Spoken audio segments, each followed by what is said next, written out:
evening and welcome to On the Sofa with Dick Mattick, the historian and former club director. So without further ado, I will bring Dick and Vic on.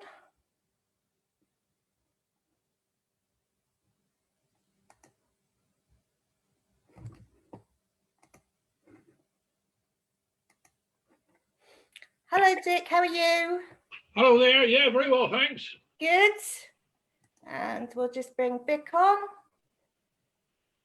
Hi, Vic. Hi, Chris. Yeah, Hi. we're all there. Yeah, hiya. Yes, Hi. I don't know Very what good happened evening. there, but a bit of a false start, but we're here now, so. Modern technology is a wonderful thing, isn't it? I know. Okay, so I will leave you to it. Lots to talk about. So I will speak to you a bit later. Okay, Chris, thank you very much indeed. Welcome along to our On the Sofa event this evening. If you've got any questions about the history of Swindon Town Football Club, then leave them on our Facebook page, please. That's the official Supporters Club Facebook page. And we have Dick Mattick here tonight, for goodness sake. He is the man to answer those questions for you. Dick, a very good evening to you. Welcome along to On the Sofa. Good evening. It's a pleasure to be here. Now, let's talk about you first and foremost, because before we get into the meat and bones of the thing, a former teacher at Churchfields, former director of Swindon Town Football Club, a Rotarian, like me, a passionate supporter of Somerset Cricket Club. Goodness me, you play golf, you do W.G. Grace impressions. What else don't you do? Well, I think I've got plenty. I've got plenty to do, and as I say, it's better to be that way than the other. And it's been a bit of a bonus, really, with lockdown, because there's so many things I do I can't do, but I've still got others that I can. So grateful for that. And of course, we should say a prolific author of books about Swindon Town Football Club. Another one is called The Robins, which is a wonderful book. How many books on the town have you actually written? I've now written 5 books on Swindon Football Club. I've got another one I've written, which is coming out in April on the Swindon Cricket Club. And I've got another one, which I won't say anything about tonight, but it'll be hopefully it'll be coming around in the summer. Another one. Oh, well, we'll keep an eye out. I've got Paul Plowman working with me on it, and it should be really good. Well, between you, I don't think there's anything you wouldn't know about Swindon Town Football Club. I wouldn't have thought, is there? Quite frankly. Well, I was quite complimented the other day. One of my friends contacted me, and he said, "Oh, I saw my mate Kenny Stroud," and he said that bloke knows more about my career than I do. Fabulous. Yeah, Kenny Stroud, not just the scorer of a great goal against Everton, but a terrific player, as we know. Behind me, of course, you'll know, Dick, that white shirt, and there it is on the front of there. We are just 7 days away from the anniversary of that great day. I'm sure we'll talk about that throughout the course of this evening. Let's talk about the start of this then for you. Your love of Swindon Town Football Club, where did that come from? Well, I suppose the first thing I had to do with Swindon Town, or knew about things, was my next door neighbour. I had a next door neighbour called Stan Green, who lived in Newport Street. And on a Saturday, about 5 o'clock, he'd give me the cost of the football pink plus a halfpenny, and I would go down to the corner shop, which was Harrison's, and bring back his football pink, along with a couple of sweets, which the halfpenny enabled me to buy. And we'd stand outside his door, and he'd pick up the phone. And I was thinking, he's like some of these people that listen to Wiltshire Sound, and they haven't actually been to the game, but they know all about it. And the stand was said, "Oh, lost 3-0. I knew that was going to happen. I could have told you if he played that bloke, we'd get nowhere." And I'm sort of I'm nodding my head and sort of agreeing, like I'm a wise old chap who knows all about it. And then I suppose I actually thought I got fed up with sort of trying to reenact the games on Subbuteo, and that I actually wanted to go to the games. And my parents worked on a Saturday, so that didn't help. But there were some barbers called Dodsons, and they took me along on some occasions. And eventually, my dear old uncle and aunt, who I used to go and visit every other weekend, they said, "Well, why don't we come down and watch Swindon with you on a Saturday?" So they became lifelong supporters, as did I. You mentioned the football pink, of course. For many of us, that was essential reading on a Saturday night, wasn't it? Particularly for away games, because, you know, as I remember when I was a small child, I was growing up out near Castle Eaton, in a kind of remote area.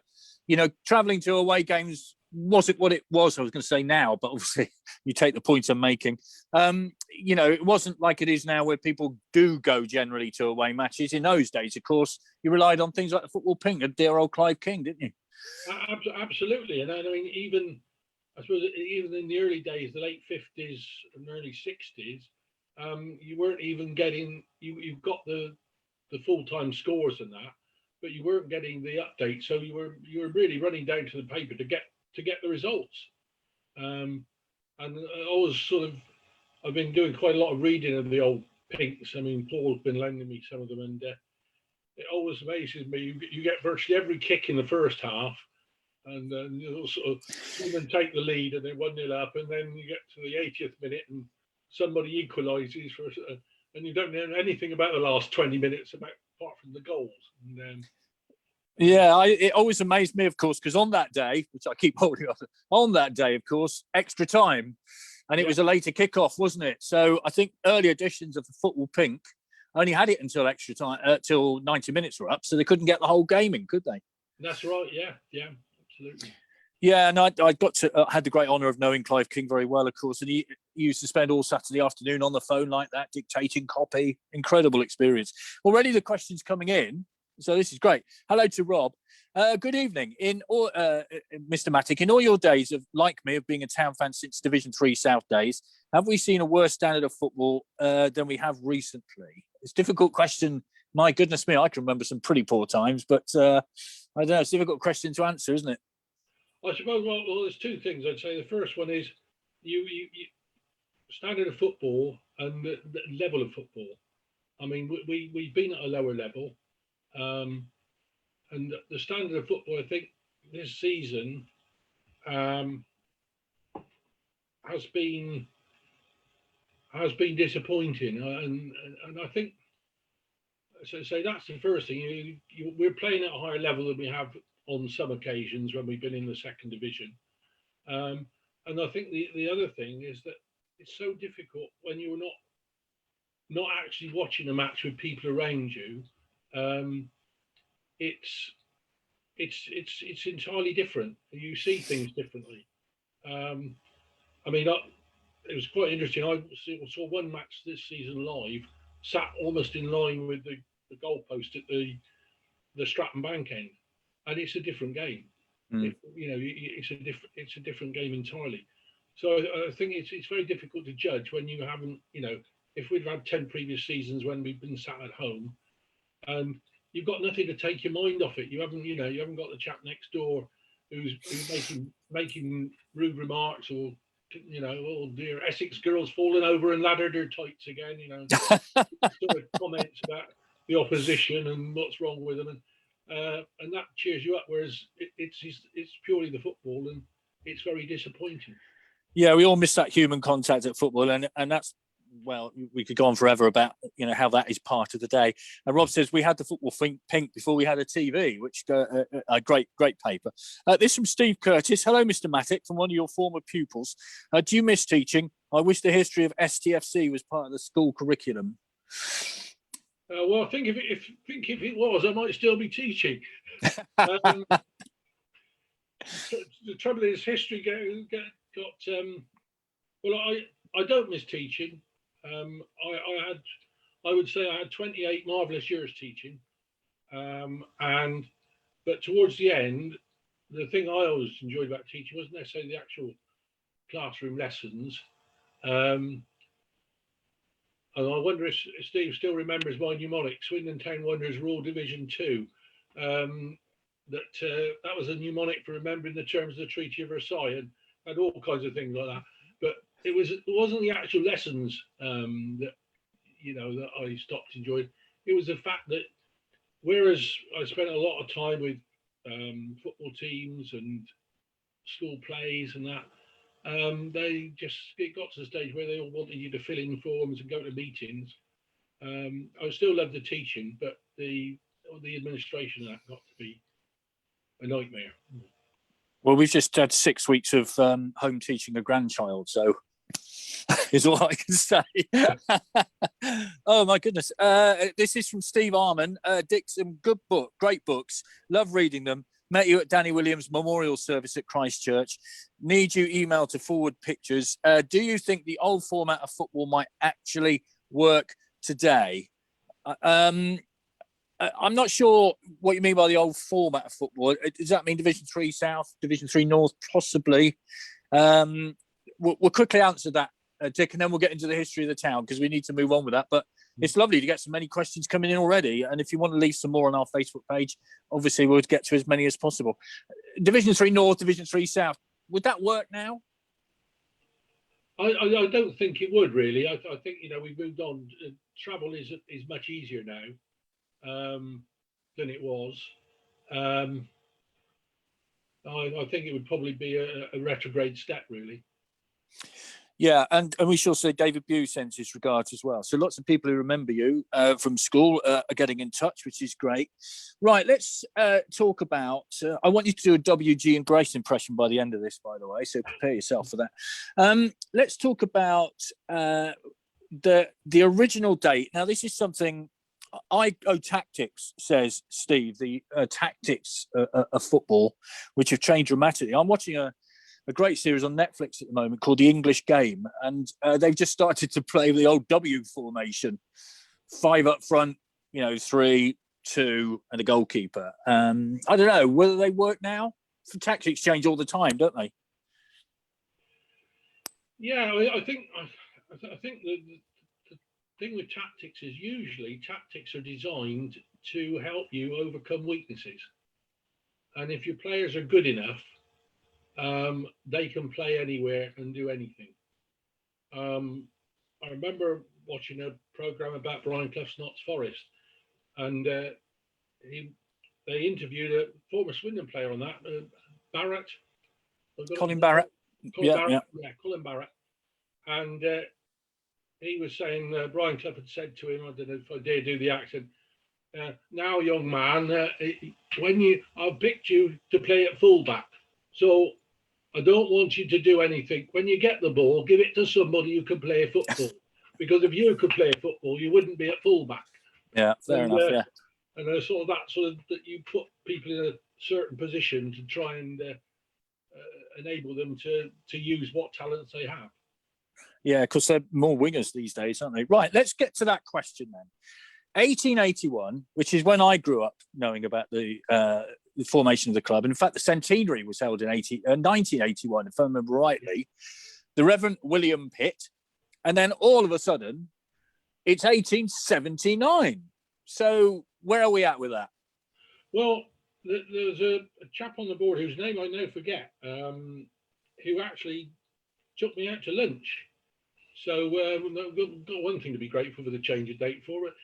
I was teaching, and he said, "Well, could you pop down to the?" I think we went into Merlin. It was probably called something different then, but I think it might have been called something beginning with O, which I won't say. Yes, it could be. Yeah.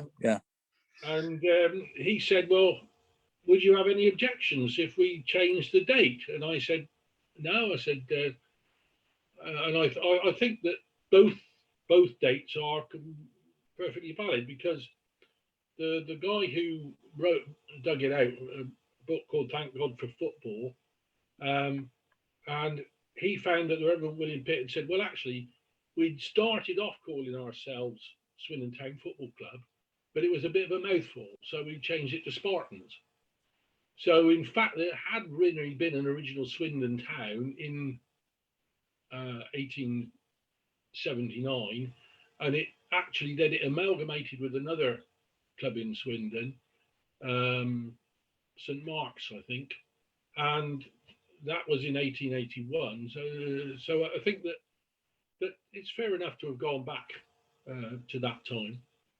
Yeah, because the information I've got, that Spartans and St Mark's met in a game, and they drew 2 each, and then they decided to join forces to become Swindon Town Football Club. So if you had to put your tenor on 1879 or 1881, which one would it be? I would go for 1879. Right. Okay. So are we going to have another one then? I don't. You see, that's the point. We had the centenary, and then you can't have another centenary, can you? That's the problem, really. Well, I don't think there's any reason. History changes. Somebody the other day was saying the future isn't what it used to be. Well, it isn't. But neither is history. As you find new things, new documents, obviously the way you look at the past changes there. Obviously, various grounds as well, because I think they played their matches at the Croft originally, didn't they? Well, that's right. Yeah, they used to change in the pub. I mean, Lou Macari would have loved that. I mean, probably was quite happy the fact they had to run down the road to get to the ground beforehand. But yeah, and the 2 or 3 grounds beforehand, they played in the opposite where the Globe pub used to be. And then there's a young lad fell in the quarry there, so they moved and they played at the Croft, and then they moved to the county ground. The county ground is. I was looking at that, the history of that, because there was actually a company founded, the County Ground Sports Company, which was going to have the football club and the cricket club and athletics and cycling, and was going to make a lot of money, they thought, and of course it didn't. I mean, the football club was quite successful, but the area that had the cricket ground, it didn't take off, and after a short while it was sold back to Fitzroy Pladle Goddard, I think it was certainly one of the Goddard family, who bought the land back, and it was at that stage he sort of said, well, it's to be kept for the people, used for the people of the borough, for sporting purposes, and there were various limitations placed on it, one of which was that the any alcohol that was sold had to be provided by Arkles, because they had the county hotel. And the landlord, Charlie Williams, he was one of the directors. He also played in golf for the club. He and his son were both became directors. And you were telling me that he was a very good cricketer as well, wasn't he? Yeah, in fact, the highest ever score for partnership for Swindon was by 2 Swindon players, Charlie Williams, who was 42 at the time, and another guy, Jimmy, he was a centre half, and his son played as well, and his name's gone. And they put on, and he was 39, they put on over 300 runs together. And you're thinking, I bet there weren't too many singles in that lot. No, but they were not at that age. No, wouldn't want to do a lot of running. So there we are. We're sort of found the origin of the club then, and it is the Reverend William Pitt, and it was for the young men of the community, wasn't it? That's what the whole ethos of the club was about. Yeah, and I think it was also Devil Finds Work for Idle Hands, and Reverend William Pitt, who was a curate at church, a curate at Christ Church, and he, in fact, didn't realise this until I was doing some family history research. He married my grandmother and great grandmother and great grandfather before he moved up to Liddington. But when he set Swindon up, he was a curate at Christ Church, and I think it was a case of, well, you know, if they're out running about on the football field, they're not out chasing women or drinking alcohol, sort of thing. So it was to keep them in a upright situation, really, I suppose. I wonder what he'd make of modern football these days. I wonder what he'd make of the whole business, really, because it is an incredible business. Well, I think that's it. It's one of the things that I find is very difficult to get people to understand in a way, is that it's not sport anymore. It's a business. It is a business. It's for some people, and probably myself included, it's a way of life. But because there are so many people who really enjoy it, and enjoy watching it as much as playing it, it's like any other drug that people will provide it, and hopefully they'll provide it in a way that's regulated and that gives people a fair deal. But I say, to call professional sport is, to my mind, it's the wrong definition. You know, sport is something is game. Sport is something you play. If you watch sport, then it's a pastime. Lots of questions. Sorry, go on. So, yeah. No, that's fine. Okay. More questions coming in. As modern day football clubs lost its connection with their local fan base and community, local owners, more local players, etc. That's from Stephen. And that goes back, I guess, to what we were just discussing, because it was for the local young men of the community, wasn't it? And that programme I mentioned, the English Game, is the start of professional football, where Darwin bring in 2 players from Scotland and pay them because they're working in the mills. You know, instead of just working in the mills, they pay them to play football, but they say they're working in the mills. So what I suppose it changes once it becomes professional, doesn't it? They want the best players to come. Well, that's right. And I mean, I suppose you look at the minute books. Fortunately, 1 or 2 of the minute books from around the turn of the century survive. And they're talking about, you know, if Swindon's going to compete at this level, which was basically the Southern League, we've got to be professional, and we've got to be able to afford a wage bill of £30 a week. And players like Jock Walker that came down from Scotland. In Scotland, you got so much if you won, so much if you drew, and nothing if you lost. So obviously it was financially advantageous to them to move south, and very often the way of getting them to move, because it's precarious. You know, you get an injury and you're not doing it, you're going to uproot yourself from your native heath, as it were. You want to go somewhere where you can get a job, and very often, say Jimmy Monroe, he came down from Scotland first to Burton Swifts and then to Swindon, and I've just found out this afternoon reading through some old adverts from the time. He was employed as a joiner. That was his trade. He was employed by Charlie Williams, who had a building firm, and that was obviously what attracted him to Swindon. That he could carry out his normal business, as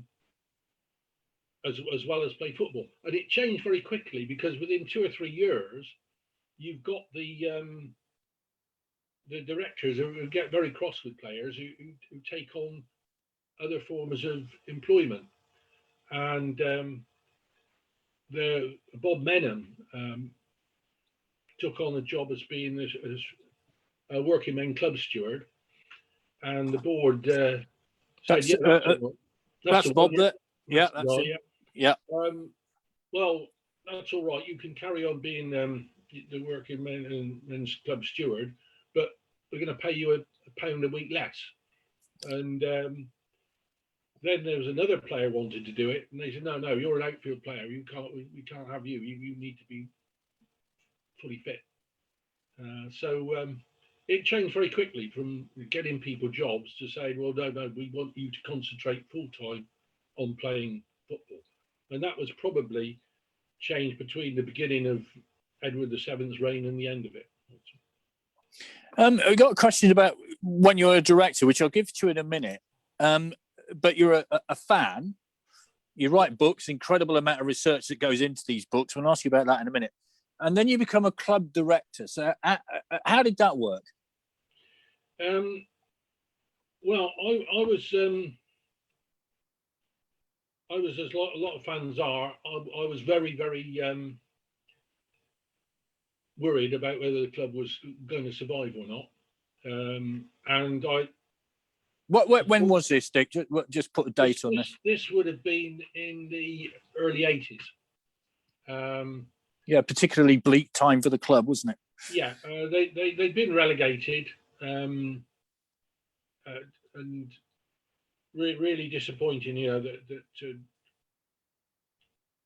John Trollope, who such a good guy for Swindon, and it just made the disappointment all the greater that it was a grown chap who they'd gone down with. And I'd started off. I was trying to sell shares in the club. I went round. I talked to my teaching colleagues and friends and people, and say, "Oh, go on, we help Swindon out. Take 20 quid's worth of shares." And so I was doing that, and I'd also thought another thing. I was involved with Swindon boys football, and Swindon boys reached the final of the English Schools Shield. And at dinner afterwards, I was talking to Maurice Earle, and I think we'd been to Doncaster, and something that struck me there. They had this Junior Robins club, and I thought, well, actually, we need that, because the graveyards are full of Swindon supporters, and we need young people to come through. And I mean, that's one of the heartening things that still today, people like Adam Wainwright and that say, well, it was getting into Swindon Robins, the Swindon Robins, that got me interested in the Swindon, and I've been there for the rest of my life. And that's why I thought we've got to get these people that are young into the club, interested in the club. Then Brian Hillier came along and said to me, well, would you be interested in coming on the board? And I couldn't believe that. To me, that was like being asked. Well, I suppose if you were a Catholic, you'd like being asked to be cardinal or something. But anyway, I was, and I said, well, what does it cost me? And I had to put up £15,000, and I only had 7.5, and my dad gave me the other half. And in fact, I have to say to this day, and I'm honest, I think actually I made money at Swindon Town because I was a director. I got 2 free tickets, and I also had the interest on my investment, which was better than bank rate. I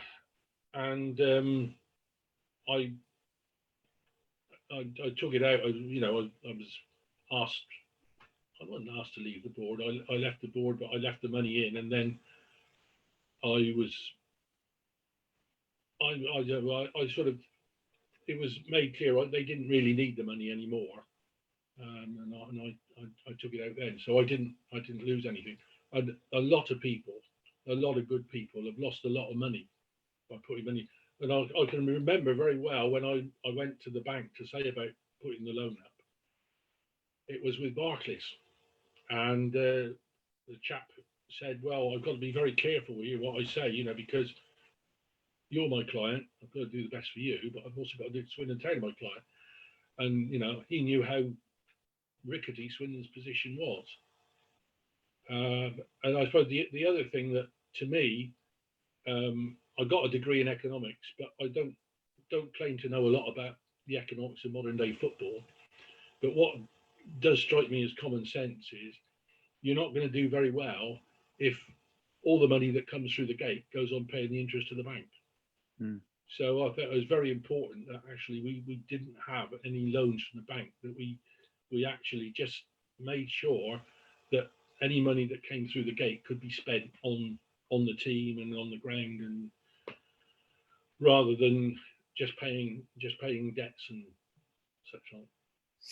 There's a question here from Anthony on that subject. How would the club have managed with 0 fans for one season back when you were director? I mean, here we are in a situation where we got this bizarre time when no fans are allowed in the ground. We were allowed in for 2 matches, but that was only season ticket holders, so no extra income was coming in.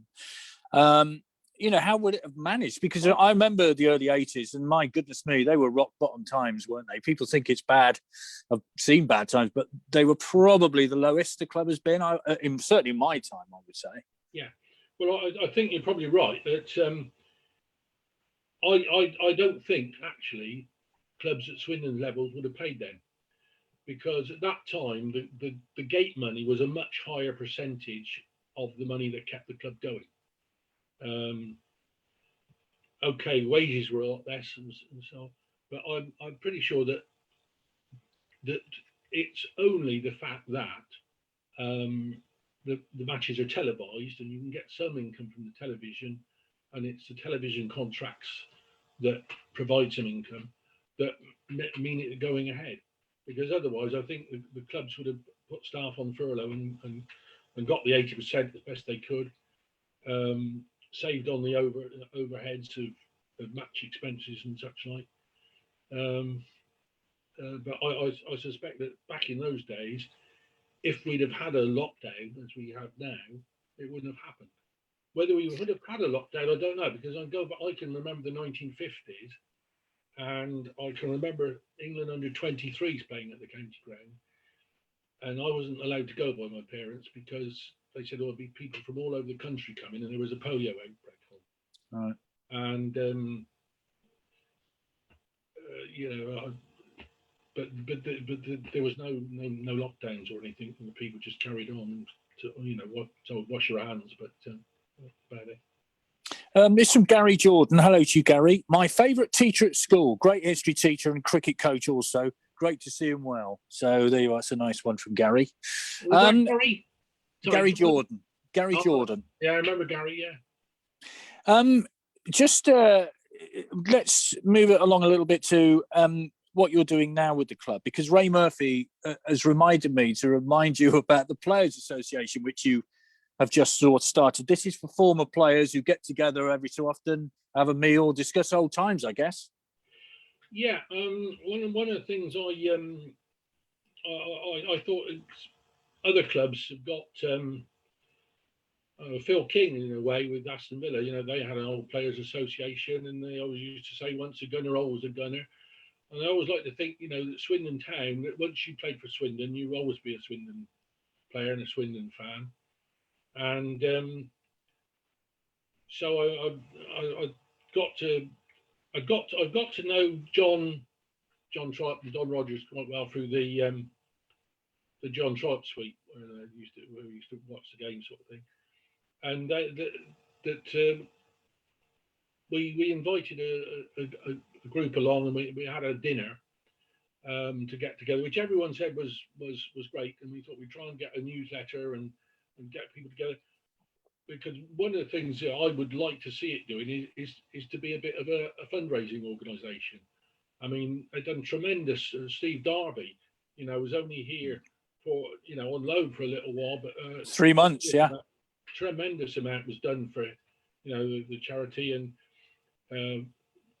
during lockdown, Phil King's done great stuff, and Lou Macari with the sheltering people and that.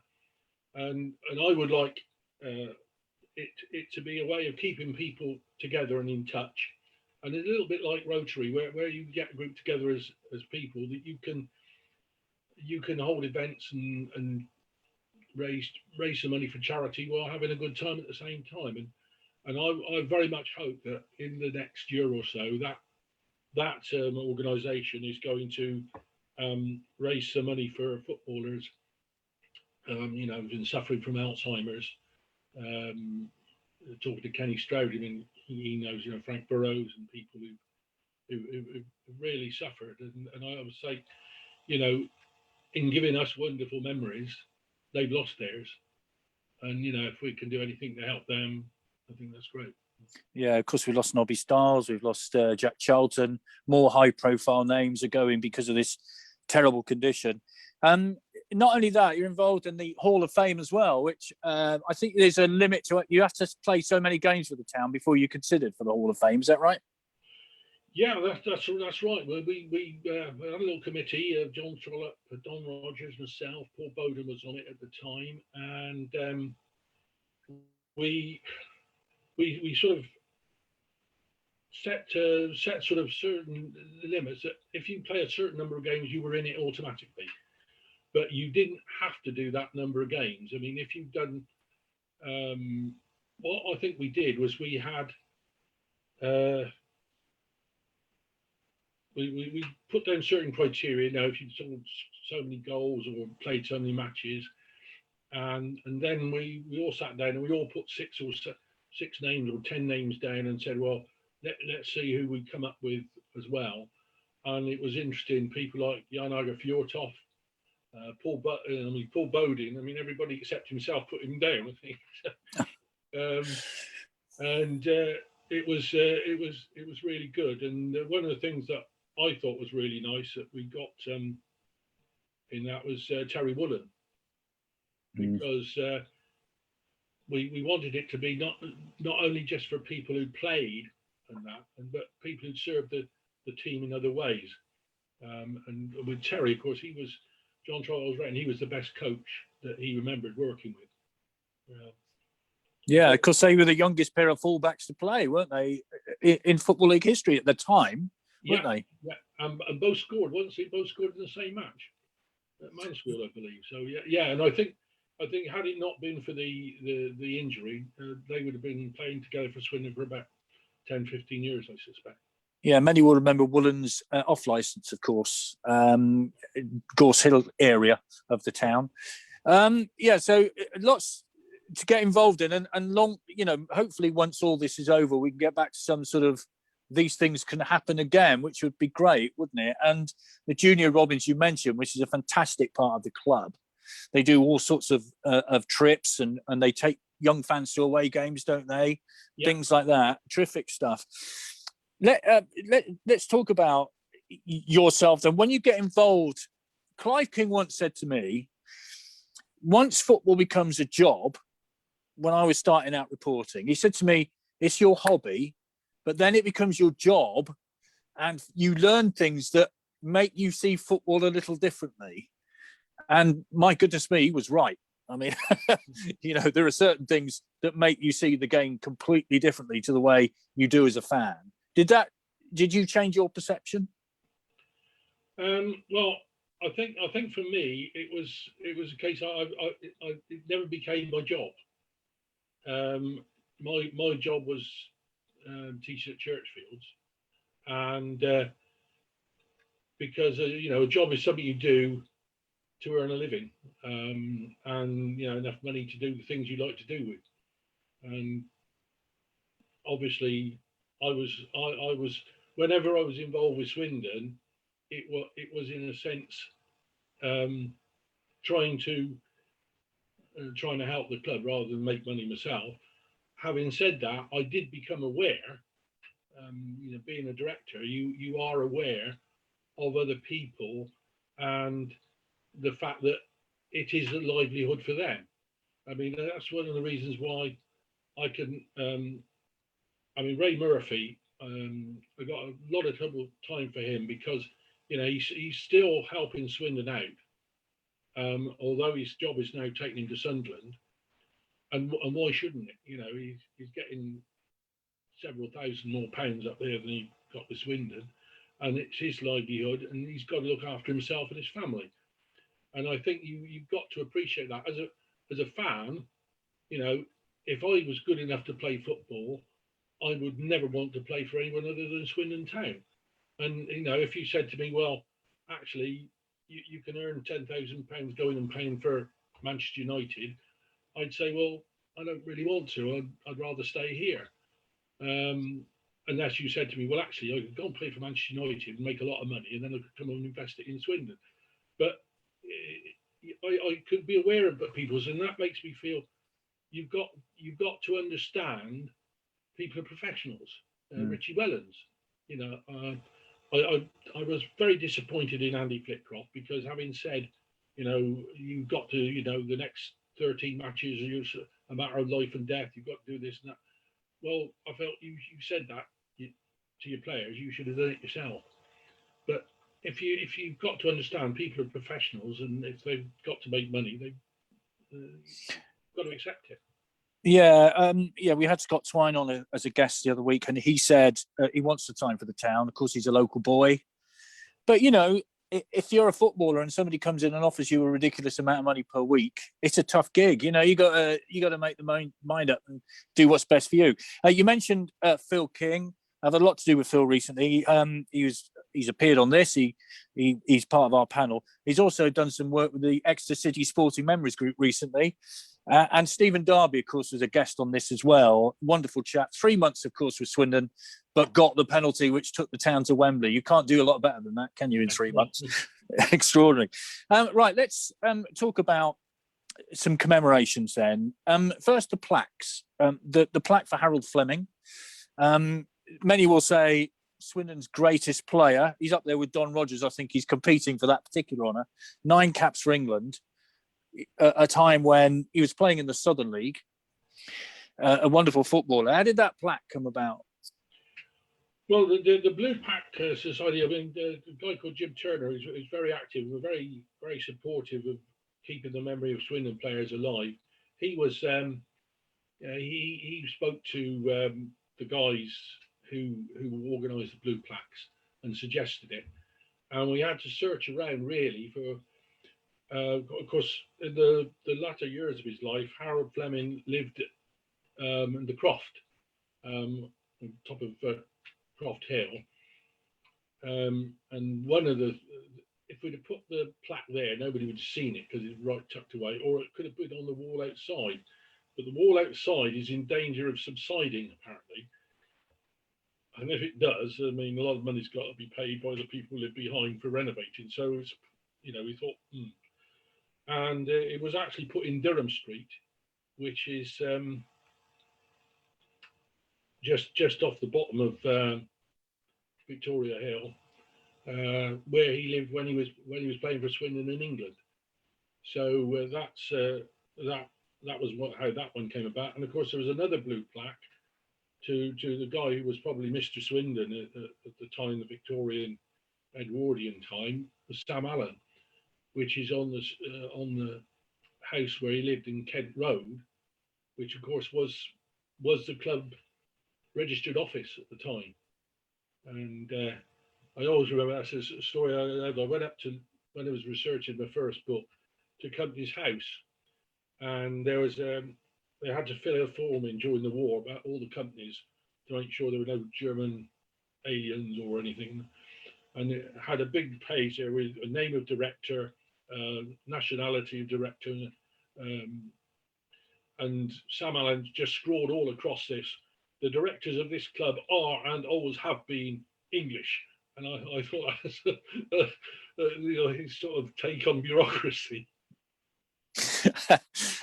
Now, let's move on to this extraordinary story, which I started reading about. And the trouble is, once you start reading about a story like this, you kind of get sucked into it. And I'm guessing you have too. I'm going to hold up another page of your excellent book here. And it's about James Monroe. And there's an artist's impression of James Monroe. You mentioned him a little earlier on. Comes from Dundee in Scotland. Via Burton, came to play for the town, was Swindon Town's first professional footballer. Tell us about James Monroe and how there are people like yourself, and I think, Jim, you mentioned already, who want to do up his grave, a stone, which is falling into disrepair. Tell us about James Monroe. Yeah, well, I'll tell you about him and then about his grave, because he was a player who came to Swindon, as you say, probably Swindon's first professional player. And he was he lived at the Clifton Hotel. Seems to be in Diggs there when he came to Swindon. When he came, Swindon were bottom of the Southern League.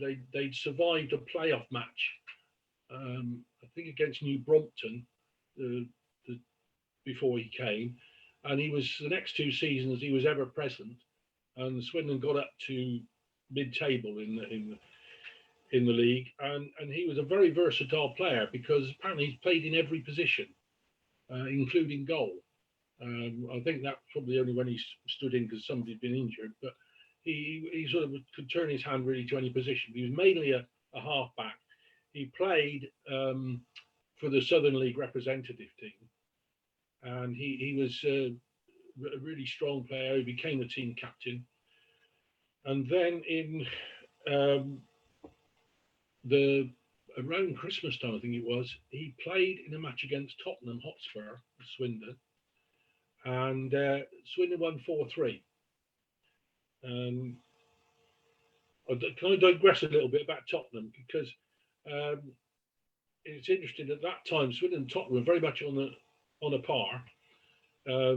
Actually, Tottenham, when Swindon looked like they were going to go bankrupt, which they did even then, Tottenham Hotspur very kindly sent £10 donation to keep the club going.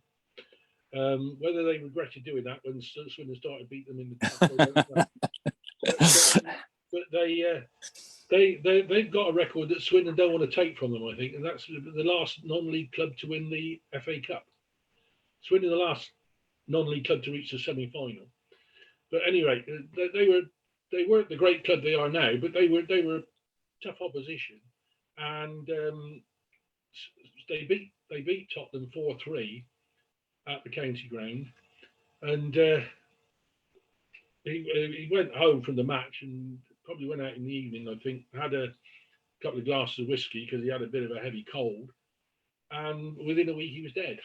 And I managed to get I don't know if people can just see that. Does that show up at all? Mm-hmm. When we started looking at restoring the grave, we got he actually died of spinal meningitis. I think he'd had pneumonia, because it seems like he was a player who'd turn out with, he wouldn't worry if he got a knock or a bang or a bit of a cold, he'd carry on and play sort of thing. And say he sort of within 2 days of this match, he'd become seriously ill and ordered to bed and died within the week. And an enormous outpouring of grief. He'd only shortly before had married to, I think, one of the girls, either the landlord's daughter or barmaid in the Clifton Hotel, and there were poems written about it, and I think the one I remember is, "The star from out our ranks is gone, the star who shone the best. No more he'll play the manly game, because Jimmy has gone to rest." I'm looking at the very poem now, and the second verse is, "Gone from us but not forgotten, never shall thy memory fade, sweetest thoughts shall ever linger round the spot where thou art laid." And that's the front and reverse of an in memoriam card, published following his demise. That brings us that's very well put, because it brings us on to where he is laid, and he's actually laid in the cemetery at Radnor Street, and it's right alongside the path which goes from the entrance up to the chapel building as was. It really does let the memory of Swindon Town down to have somebody who died in their service, really, not having their grave in a good condition. There are no surviving relatives that we know of in this country. His wife, his widow, was given a full week's wages by the board of directors following his death, but she eventually went to America, and we are hoping that perhaps there might be some descendants or relatives, but we haven't found any. And it would be nice to think that the people of Swindon could get that. The supporters of Swindon, because you don't have to live in Swindon to support Swindon. No, you don't. Some of us live in Devon. Yeah, and I think that's even more of a supporter, that if you travel to watch a team, it says a lot about you. That we could get the grave restored. I just looked at the supporters and the supporters trust have come together, and it's brilliant to see them working together. And I think we're already nearly halfway to the sum that's needed with a Just Giving page. So I would urge people, if if you thought my coaching was, if you want any coaching tips, I mean, don't let me know, and I'll give you the coaching tip, and you can make a donation to the fund instead. What a great idea. 35 shillings a week he was paid, by the way. So his wife got the princely sum of 35 shillings. I'm not sure. 35, see, that's how much is that? £1.50p, something like that, isn't it now? Is that about right? Yeah. Yeah. So was, yeah, not a lot of money. But in those days, I guess, it wasn't too bad, was it? 35 shillings, well, I'm guessing. You were probably doing as well as a skilled craftsman, I would say. You would need to be quite high up in you'd be above the average wage, but not by that much. I would have thought. It's £1.75 actually. I've just done the maths in my head, so they got an extra 25p a week. It's not bad, is it? So, what can people do then? There is a Just Giving page. I mean, it is a fascinating story, and the more you look into it, the more you think. You watch a game now, and it's totally different, but it's exactly the same, isn't it? It's still 11 players against 11 players. It's the same game as it was at the turn of the 20th century. Well, there was one when I was doing some research for the cricket book. I came across a piece in the Athletic News where Swindon Town, this was 1901, Swindon Town are looking for players in all positions except goal. Applying writing to the secretary, and they said they were Swindon Town, a Division 1 club, and I thought, well, put in Division 2 for Division 1, and you could have almost said exactly the same last season, because we had a couple of goalkeepers, but not much else. And in fact, before that season was out, we actually had the aforementioned Charlie Williams, who by this time was over 20 stone, come back to keep goal because they didn't have a regular goalkeeper, so he was dragged out of retirement. Well, it's a fascinating story about James Monroe, and I hope that it all comes to fruition, because the more, as I said, the more you read about it, the more interesting it is. And what a terribly tragic story. He gets married in August 1898, and he's dead at New Year, August in 1899. Just 4 months of married life. Right, just before we finish, then more questions from Rob. Your favourite team, and we have had some great ones. Mine is Danny Williams' side in '69. I think many of us would agree with that, Rob. And Steve says, what's your most memorable match besides the '69 Cup final? Well, I'm going to throw my favourite game in, and it's Swindon Town 5, Sheffield United 5, which was arguably the most defensively bonkers game of all time. But I loved it. It was a wonderful night and a wonderful occasion. How about you, Dick? Well, I think I would go for the match I remember as a match on its own. Was the Birmingham City away game when we came back from being behind, and Sean Taylor, head bandage, came out and headed a goal, and we turned it round and won. And I think that was the best match. I think my favourite side still has to be, and I think this is just because somebody said was a lovely. I thought the best players are the ones you see through the eyes of a 14-year-old, and I think that's probably why I'd say the 1962-63 team would be my favourite.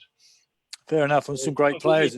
We've had some poor teams, but we've had some very good ones as well. We have had some very poor ones. That was a Glenn Hoddle masterclass, the Birmingham game, of course. And 62-63, I think Ernie Hunt, Mike Summerby, Don Rogers, they're all coming through, weren't they? And what careers they had. And there's that great documentary, 6 Days Till Saturday, where they're flying on an airplane to play at Preston in 62. It's extraordinary, really. Hannah says, could you, if you know the Just Giving address, could you do you have it to hand so that we could add it to our comments? I don't have it to hand. What I was going to say, Vic, was if anyone wants to send me any questions that they want and haven't had a chance to answer, I'll send to Hannah or Peter my email address so they can forward them to me, and I can then hopefully give them a link to the Just Giving page. I've got a link here. Here we are. www.justgiving.com/crowdfunding/ James-Munro-Grave-Restoration. So there you are.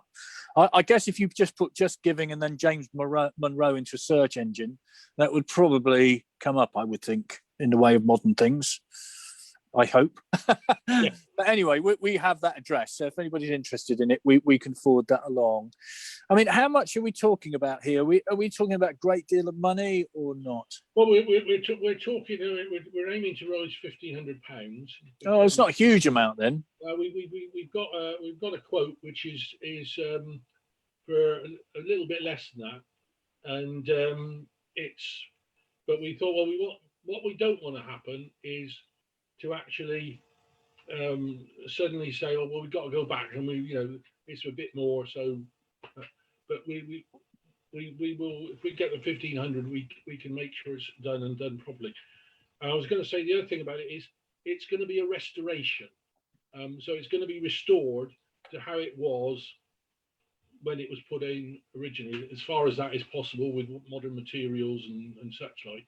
That it's not going to be torn down and rebuilt. It's going to be cleaned up, removed, cleansed, and put back in place, sort of thing. So that it will be a memorial to him and the time, rather than something that we did in the 21st century, which I think is quite important. Yeah, absolutely. And by the way, that link is now in the comment section of our Facebook page underneath this interview. So if you wanted to get that link, you can go to our Facebook comments page and there it is. So if you wanted to contribute to that, because it is a vital piece of history. I mean, I have to tell you, I didn't know too much about James Munro, but as I've said before, fascinating and tragic story, and our first ever professional footballer, which is an extraordinary title to have. Let's talk about. We only got a couple of minutes left, but let's talk about and come up to date. At the minute, of course, we're involved in this relegation scrap, and there's a little matter of a local derby tomorrow against a team that plays somewhere along the A420. I can't remember the name of the place. It's a vital game, isn't it? I mean, we've had lots of vital local derbies, and they're all important for various reasons, but this is a biggie, isn't it? Well, yeah, it's not just the local bragging rights. It's a vital game towards our survival, and I think that's. I think if Tom Broadbent could come up and get a winning goal again tomorrow, the same as he did before Christmas, we'd probably be collecting for a statue for him, I think. Well, I think there was nearly one in before Christmas, wasn't there? I think everybody wanted one, to be honest. I mean, it was an extraordinary turnaround, wasn't it? And who knew a centre forward, instead of going right when he came on the pitch to take his place in defence, he turned left. And everybody was going, what's he doing? Where's he going? And then he gets that. I mean, how do you rate it at the minute? I mean, you look at it and you think, well, they've got enough games to save themselves. But, from what you've seen, what you know, can they save themselves? It's very difficult because the luck they've had in terms of goals going in or staying out and injuries, you'd say they've got to go down because they're having the luck of a team that happens to. But on the other hand, certainly I think since Christmas, they've been playing. I wouldn't say they certainly haven't been playing well, but they've been playing a lot better. And I would say that even before Christmas, and there's a couple of games, Wimbledon, how we lost that game, I don't know. We should have got a point there. The game at Northampton, again, I thought we had equalised and it wasn't given. I think if we'd have had VAR, we might have got it. But there were probably 2 or 3 games which would have made us 3 or 4 points better off, and the other side's worse off. I think the thing is we've got to get we've got to start conceding goals. Sounds simple, doesn't it? Yeah. You've got to stop conceding goals and start scoring them. I mean, one of the things about Netflix, I follow, you get all these stats at half time, won this many travel considered. I mean, the only stats that really matter are how many goals we scored and how many goals they scored. Absolutely. Yeah. I always say that it never says in the paper the next morning, say Sunderland 1, Swindon 0, bracket, Swindon were unlucky to lose 1-0. It never says that, does it? It only ever says the scoreline. I always say that. Dick, thank you very much. It's been absolutely fascinating. I mean, we've only scratched the surface, really. And we could go on all night about it. And I think there'll be a part 2 of this, personally. It's an absolute pleasure, especially at the present time, when you have so little social contact, really. Being able to talk about Swindon Town is well, it puts new legs in me and new life in me. Good to know. I think, Chris, we'll be having a part 2 at some point, won't we? Wow, part 2 and part 3. So, and I've been writing jotting things down on this bit of paper that I've got to look up Could I get more information. Then possibly, if you'll be kind enough to have me back. What I was wondering was if in the summer, sometime we could get somebody from the 62-63 team or a couple of people from that back, because the book I'm currently writing is about that season. It's called First Promotion, and it's about how Swindon got the first promotion, and about that team, and how it came about to be a youth policy and such like. So it would be nice to do that, and I'm doing that. I'm going to pay for the costs of the book to be printed, and all the money from it will go to help footballers who've got Alzheimer's. And the book's going to be dedicated to Maurice Owen. Oh, lovely. And Okay. all the others like him who were so good in the air and suffered for it. Fantastic. We'll have to sort that out, Dick. That's no problem. Yeah, it'd be nice to get somebody like Mike Summerby on that. It'd be fantastic, wouldn't we? Talk to him about it. Steve says, absolutely brilliant, Dick. Thank you for that. So, very nice comment there coming in. Fantastic. No, thank you very much, Dick, and thank you very much, Vic, as well. So, pleasure. Fantastic. So if you do want the Just Giving page, as Vic said, it's on the comments on Facebook, or go to the Swindon Town Official Supporters Club website, where it's on there as well. So it's stfc-osc.com. So looking forward to next week. We've got a Monday night panel. So we'll be reviewing the game tomorrow night, and also against the team that must not be mentioned, Chris. Don't mention them. And we've got a very, very special guest appearing with us. So do have a look at it. We've got Ivor Graham joining us for that one. So that's sure to be a good laugh anyway. So fantastic.